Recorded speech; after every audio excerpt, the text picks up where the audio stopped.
Tezkor xabar. Taniqli raqqosa Malika Qurbonova xonanda Ravshan Komilov bilan o'rtasidagi munosabatlar haqida ochiq-oydin intervyu berdi. Assalomu alaykum, hurmatli tomoshabin.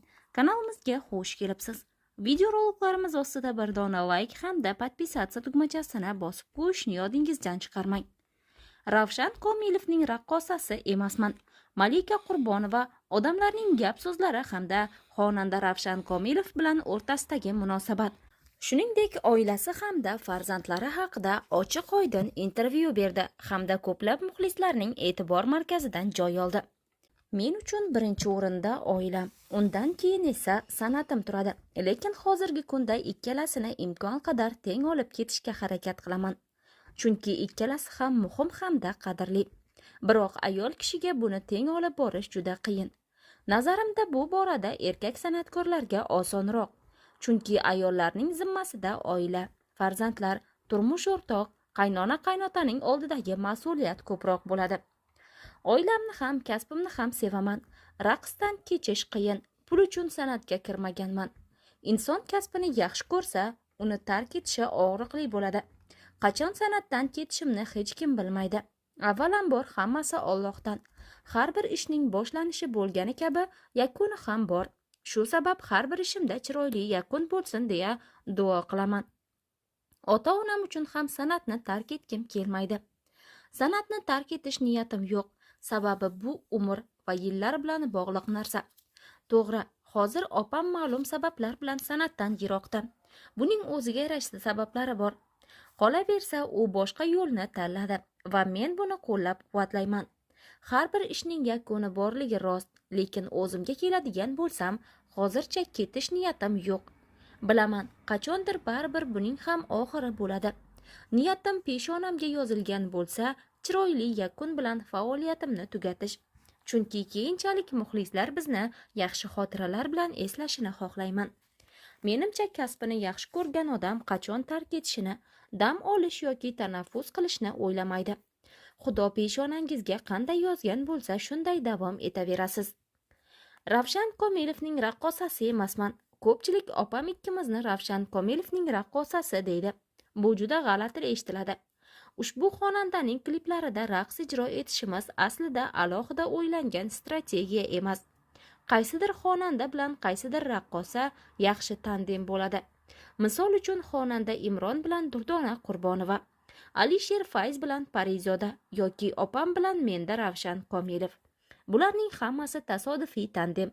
Oldindan nima bo'lishini hech kim bilmaydi.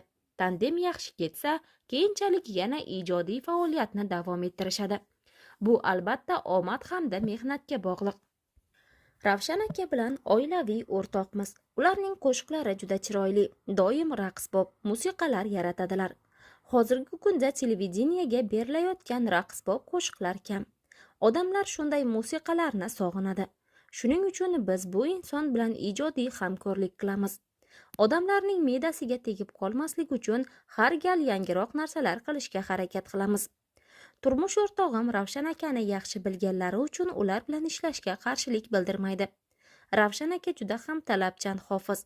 Shu o'rinda Dilshod Rahmonovga rahmat. 4 tala raqqosa haqida qo'shiq aytgan. Shu ashulani eshitganimda rosa xursand bo'lib yig'laganman. Bugungi kunning eng yaxshi raqqosalaridan biri deya ta'riflanishning o'zi bizlar uchun juda ham yoqimli. Hayotimdagi og'riqli nuqtam ota-onamni yo'qotganligim. Opam bilan birgalikdagi eng katta orzuyimiz bolalik davriga qaytish. Oila davrasida ota-onamiz bilan birga bo'lishni juda xohlaymiz. Chunki bugungi kunda ular yonimizda emas, vafot etishgan. Ular bilan o'tgan yillarni juda sog'inamiz. Xayolimda bittagina og'riqli nuqtam bor. Bu ota-onamizni yo'qotganimiz. Opam uchun ham xuddi shunday. Hayotning qolgan barcha qiyinchiliklarini yenga olaman. Bunga kuchim ham, sabrim ham yetadi. Haqiqatdan bardoshli ayolman. Hayotdagi birdan bir kemtikligim ota-onasizlikka ko'nikishim qiyinligi. Bu og'riqning ketishi qiyin, ketolmaydi ham. Shukur, hamma narsam, oilam, turmush o'rtog'im, farzandlarim bor. Opam ikkimiz qaniydi bir kunginaga imkon bo'lsa-yu, qizlik uyimizda ota-onamiz bilan hammamiz birga o'tirib ovqatlar tayyorlab, dasturxon atrofida jam bo'lsak edi deymiz. Ular bilan o'tkazgan damlarimizni sog'inamiz.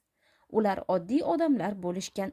Oilamiz oylikdan oylikka yashaydigan o'qituvchilar oilasi bo'lgan. O'zlari yemay ichmay bizlarni katta qilishdi. Onam bilan dadam bizlarni sahnada ko'rishni juda orzu qilishgan. Farzand katta qilishning qanchalar qiyinligini o'zimiz ona bo'lib endi tushunyapmiz. Bugun ota-onam uchun ham san'atni davom ettirishni xohlayman. Chunki onam umrlarini bizning kelajagimiz uchun baxshida qilgan. Syomkalarga doim bizlar bilan borardilar. Kerak bo'lsa kechgacha bizni kutib o'tirardilar. Shu bilan o'zlarining orzularini unutgan deydi Malika Qurbonova. Avvalo borliklari uchun, yonimda ekanliklari uchun turmush o'rtog'imga rahmat deyman. Har doim qo'llab-quvvatlaydilar. 2 nafar guldek farzandim bor. Menga ishonadilar, ruxsat beradilar. Qolaversa og'ir vazmin, yaxshi inson.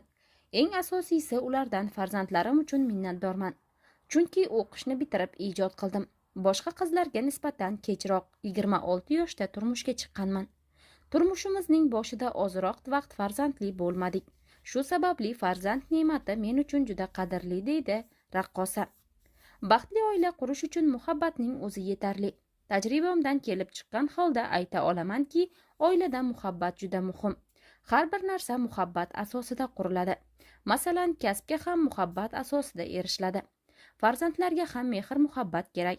Agar dunyoda muhabbat bo'lmasa, hayot ham bo'lmaydi. Mehr muhabbat oqibat borki, dunyo turibdi.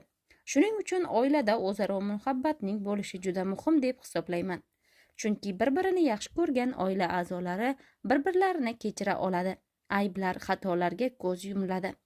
Birgalikda hayot davomida duch kelinadigan to'siqlar ham muhabbat tufayli birga yengib o'tiladi. Men muhabbatni bir-birini e'zozlashni ota-onamdan o'rganganman. Turmush o'rtog'im shifokor, juda ham qattiqqo'l hamda talabchan. Biz yaxshi ko'rishib, bir-birimizni yoqtirib, men 26, ular 29 yoshida oila qurganmiz. Bu paytga kelib taniqli raqqosa edim, ammo turmush o'rtog'im buni bilmagan. Chunki shifokor bo'lgani uchun televizor ko'rishga vaqti yo'q inson edi. Undan keyin bilgan hamda shunda san'atimga ruxsat berasizmi deb so'raganimda, sahna uchun ha, faqat to'ylarga chiqishga emas degandi. Turmush o'rtog'imni oilamizning qo'rg'oni, boquvchimiz, yelkadoshim deb ayta olaman. Ular ham ba'zida meni urishib turadilar. Farzandlarga ko'proq e'tibor ber, kechki syomkalarda uzoq qolib ketma. Bolalarning nima yeyayotganini, kiyayotganini nazorat qil deydi. Tabiatan biroz og'ir bo'lgani uchun ular bilan ko'proq murosaga kelishga harakat qilaman. O'zi tabiatan ham murosali insonman. Insonlar bilan urushib ketishdan qochaman. O'zimni biroz maqtab o'taman. Bitta gapdan qolib jim turishni bilaman. Xo'jayinim ham buni biladilar, chunki shu kungacha ularga biror marta gap qaytarmaganman. Bu odatimni hamma maqtaydi, hatto opam ham. Balki bu og'ir vazminlik onamdan o'tgandir. Shu paytgacha Instagram tarmog'im yo'q edi. Turmush o'rtog'im bunga ruxsat bermasdi. Hamma Malika qaysi davrda yashayapsan deb ustimdan kulardi. Lekin shunga qaramay sabr qilib keldim. Ularning ruxsatini olib, 3-4 oydan buyon endi uni yuritishni boshladim. Shaxsiy sahifamda faqat ijodimni qo'yib boraman. Ijtimoiy tarmoqqa oilasini olib chiqishga xo'jayinim ham men ham qarshimiz. Chunki u shaxsiy qo'rg'on hisoblanadi. Oilamni ko'rsatmaganim uchun kim nima desa desin, turmush o'rtog'imga bergan va'dam bor va men buni buzmayman. Ishonchni oqlashni ham o'z mas'uliyati bor deydi taniqli raqqosa Malika Qurbonova oilasi hamda turmush o'rtog'i haqida ommaga oshkor qilar ekan.